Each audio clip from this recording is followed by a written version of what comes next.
Hey guys, just coming to let you know this podcast is for people 18 or older. We are adult collectors talking about adult themes using adult language. So if you're younger than the age of 18, you probably shouldn't be watching this. Alright, see ya! Woo! Hi, I'm Kristen. I'm Carl. I'm Carly. And welcome to Dollcast! So hi, welcome to our very first episode of Dollcast. I'm happy to have you guys here with me in my house. In person. For once. How are you guys doing? Good. Tired. Yeah. Yeah. In grad school, we'll do that. How did you guys start up in the hobby? We started together. You started first and then dragged me along. Okay. Whoa. So I would say we started together only because we were watching Delightful and some videos together, and I showed it to you, and I was like, do you want to do this with me? Do you want to try doll customizing? And you were like, okay, I can make stuff and like customize my own things.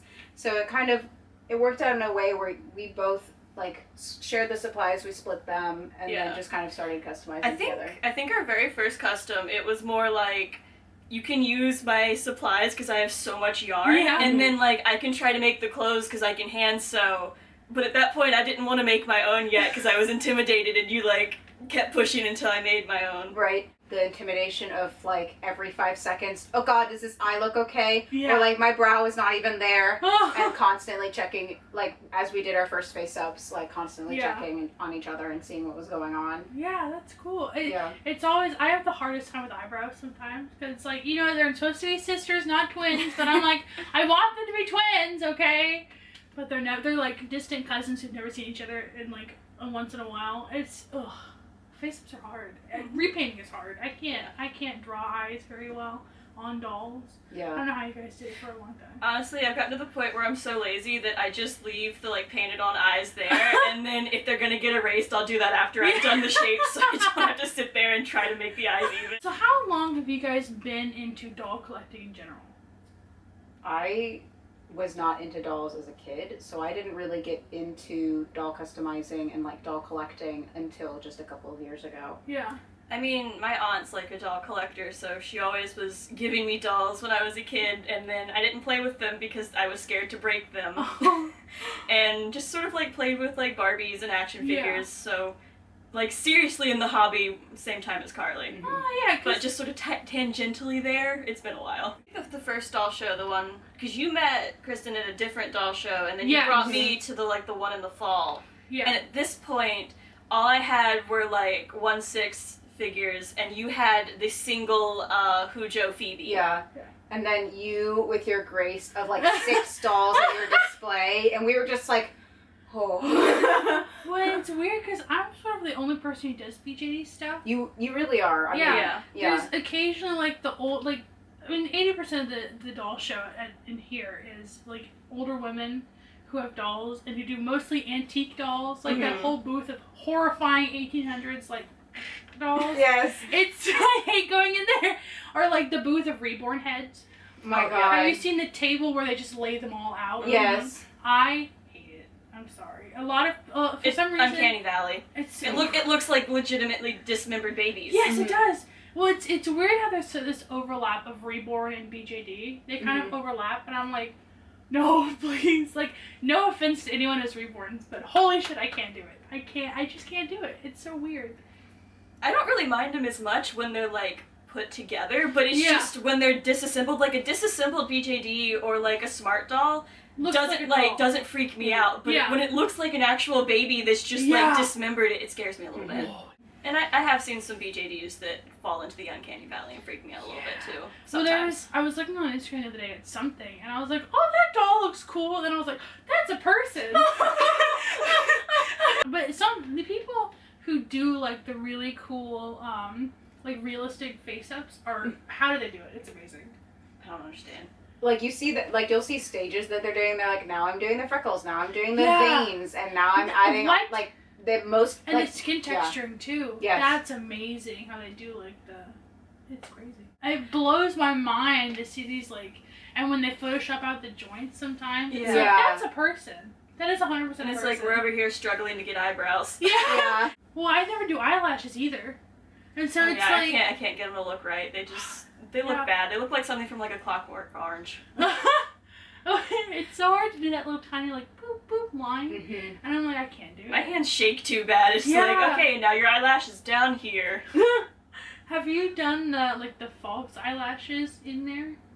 No, I haven't even done that in a Monster High repaint either. Like the falsies that you put in, I haven't because I don't want to bump them and make them look like bad after like one, because a lot of times when we come to see you, like we'll bring our dolls, and I don't want to like put them in my doll bag and then like bump them.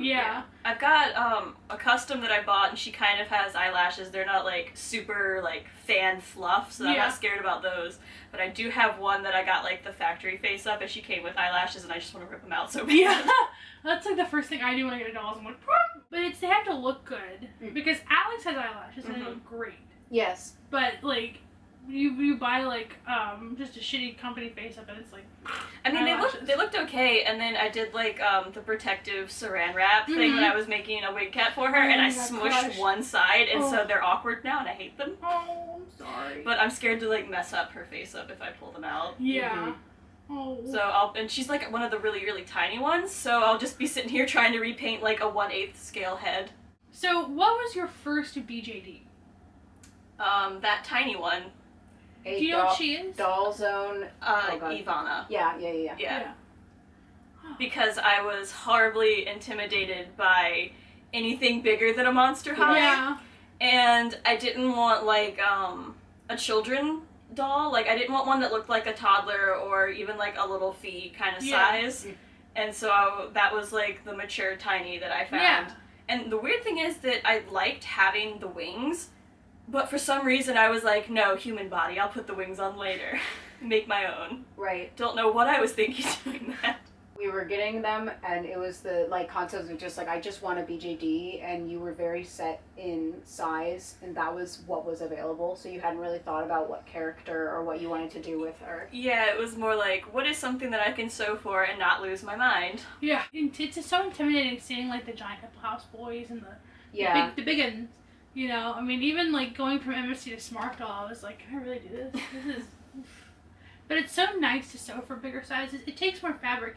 You can kind of see what you're doing more, and there's more room for error, which is nice. Yeah, and the fabric sort of behaves differently at a it smaller does. scale. I will say I do like the fact that I don't have to do darts or like anything, and I can just make everything out of cotton. I don't have to worry about like, what is this going to do when I put it on the bust of something that actually has boobs? Yeah.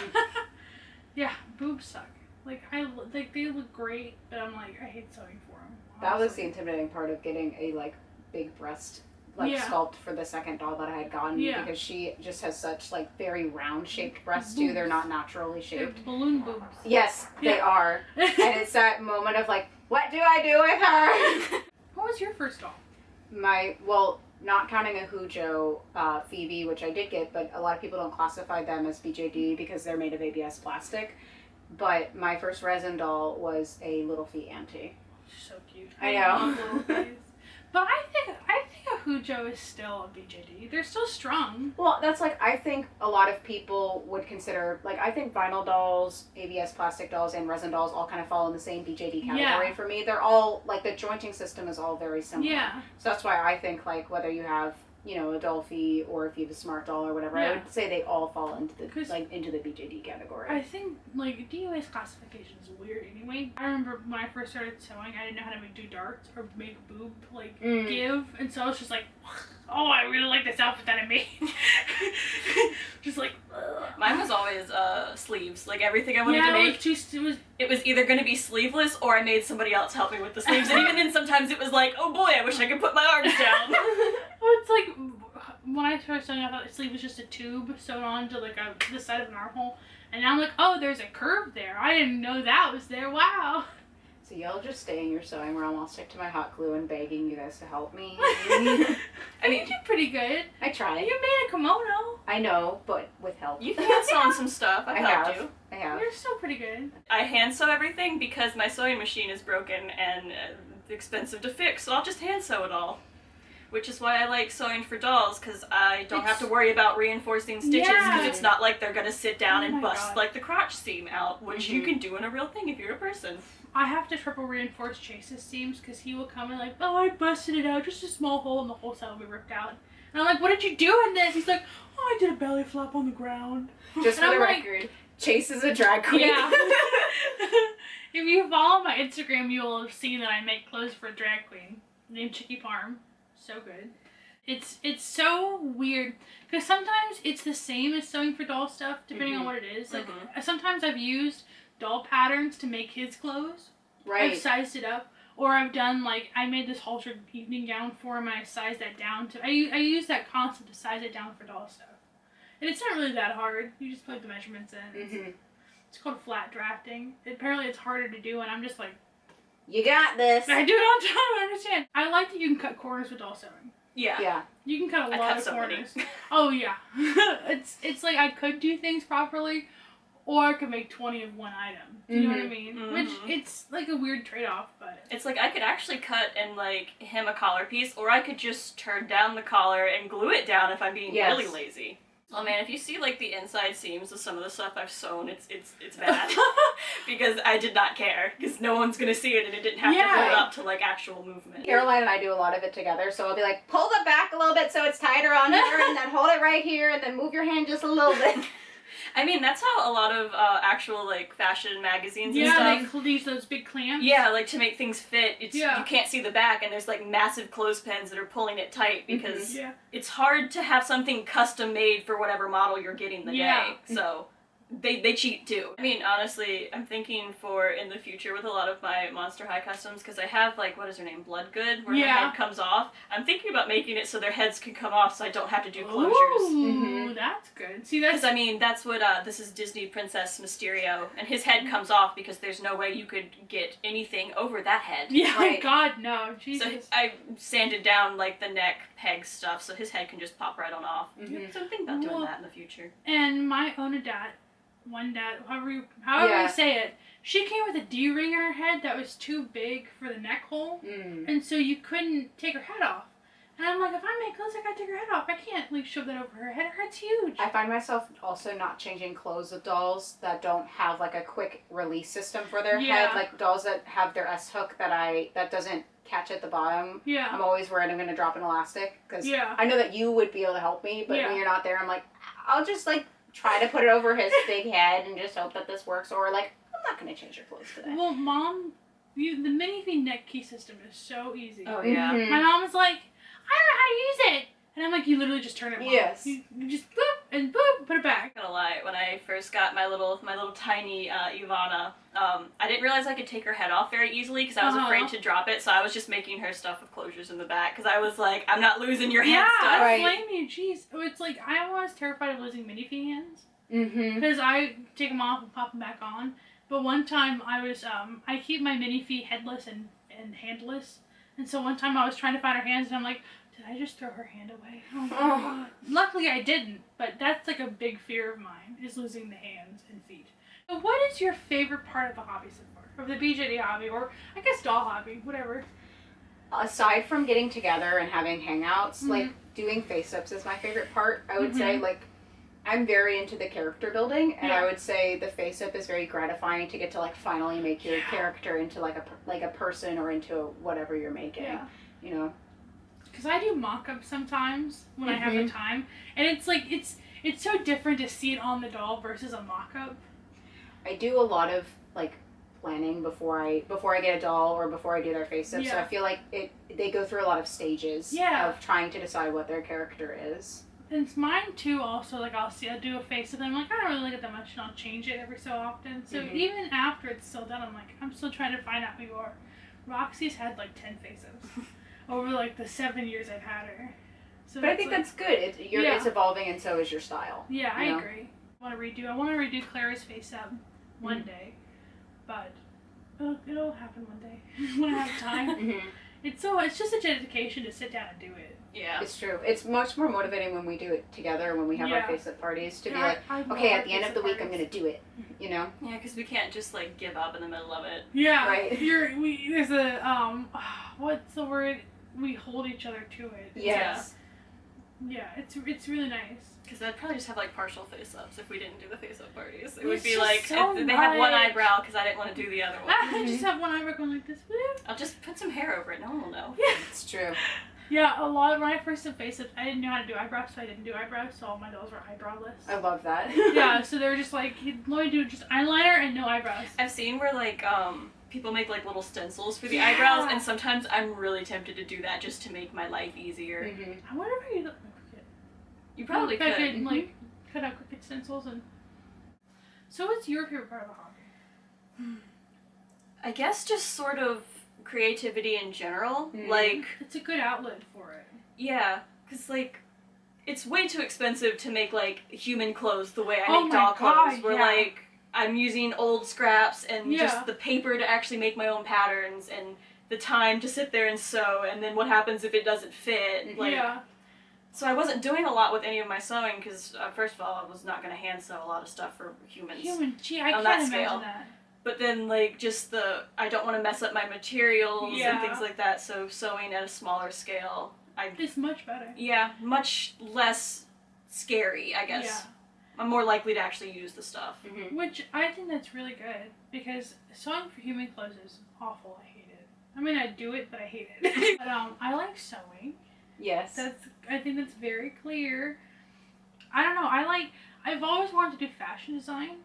You kind of do, though. Yeah. Like, you and we were talking about how you want to increase, like, fashion photography for your dolls, and you are a fashion designer, you know? Like, we're also kind of stylists, in a way. Yes.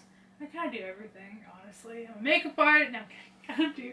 Well, I totally do their makeup, so I guess. I'm a makeup artist and everything, but I like sewing. I like the process of sewing more than finishing the garments. I don't know why. So weird. I feel that. It's just... that's not me, but I understand. It's so cool to just have something to do with just that satisfaction of, like, finishing it, putting it on a doll, and you're like, that looks awesome. The feeling of, like, also it's done, and, like, I love when I, like, complete a doll, and I feel like I'm done. I've only done that, as of right now, I only have one doll that I'm like, you're done, finally. Yeah, that's how I am with Alex. He just needs new clothes, and that's it.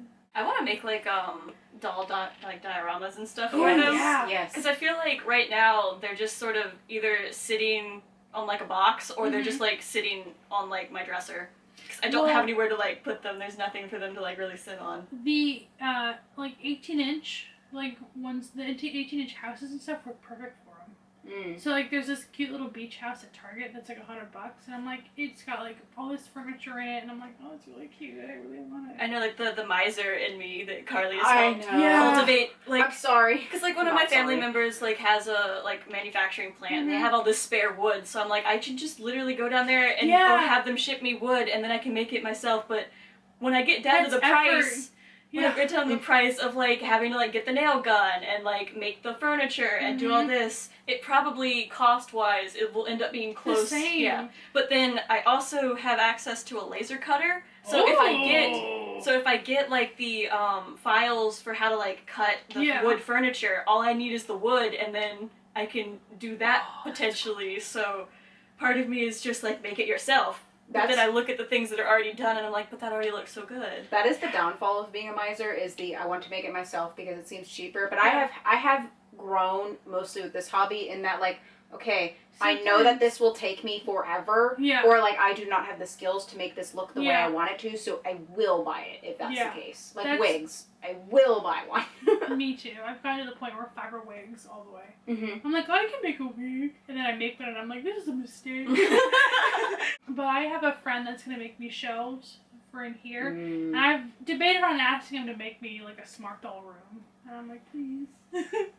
Because it'd just be like but the room would be huge. Yes. It'd be giant. And I don't know where I'd put it. I have a tiny house. That's my issue with, when I want to make dioramas, and I'm going to, but I do not have room. Part of me is, like, looking for, like, a cabinet or, like, a side table where, like, the interior, I can just pull out, like, the middle shelf, and then that's the perfect size, and then it'll be, like, a safe place for the dolls, and it's a piece of furniture that's not just, like, taking up room somewhere. Right. I made this dress, and I've been thinking about making the same exact dress for smart doll size. So you can be like, I mean, I've told you before, I make my dolls have my fashion sense. It's very, very true. Where it's just like, because sometimes when I'm trying to think about what to make, I go to my own closet and I pull out stuff and I'm just like, okay, now how do I turn this into a pattern and then into, like, a small pattern version of it? Just because, like, sometimes you have to have the garment in your hands to like reverse engineer a pattern out of it. Just really, looking at it online doesn't help. So it's super easy to like mix and match pattern pieces. Yeah. Once you have enough of them. Yeah. Mm-hmm. My bowl, I have a bowl of pattern pieces that I just constantly use. I have a bag that Caroline gave to me, and they're color-coded. They're color-coded, they're numbered, but I'm dumb, and I still come over and I'm like, Caroline, help me do this together, please. I have mine in a binder that I have all of them separated by like what's what, but I get confused sometimes. Like, is this MSD? What the fuck is this one?